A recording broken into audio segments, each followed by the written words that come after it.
punishable offense, and we cannot allow that. We cannot stay here and Nigerians will be, the assembly will be taken for granted. L'instant où les sénateurs ont appelé à la destitution du président Muhammadu Buhari. There are serious consequences. Il y a de sérieuses conséquences à la violation de notre Constitution. Aujourd'hui, nous nous décidons sur les fonctions que le président a assumées pour ce pays, ce qui est tout à fait objectif, mais dans le même temps, c'est une violation de notre Constitution que nous avons juré de respecter.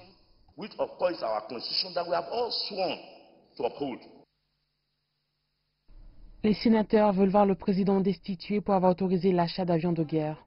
L'achat de 12 avions de combat Super Tucano et de munitions pour un montant de 496 millions de dollars est actuellement en cours.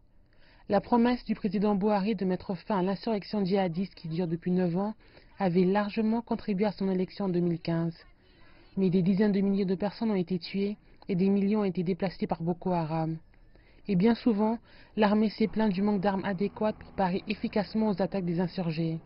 D'ailleurs, malgré la frénésie lors de l'annonce de la motion de destitution, pas tous les sénateurs ont approuvé la dite motion.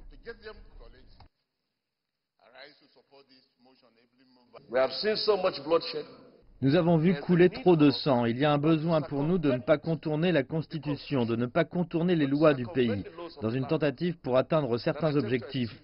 Alors je ne pense pas que nous devrions destituer le président, mais nous devrions demander que l'argent suive la procédure en place jusqu'à la fin.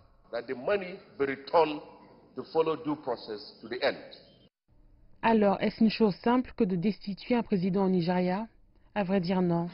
La procédure est très complexe et rigoureuse, et elle a ainsi été élaborée pour protéger contre une destitution injuste à des fins politiques. SME Iyobo, avocat et ancien membre du Sénat, pense que la motion de destitution n'ira pas loin.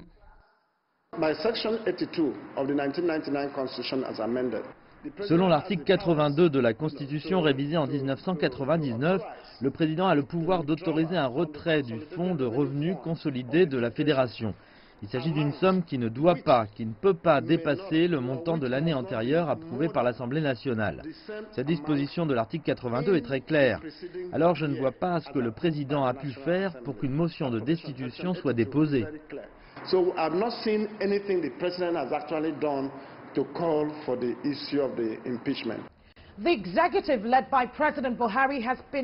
Les relations entre l'exécutif dirigé par le président Buhari et les sénateurs sont pour dire le moins glaciales.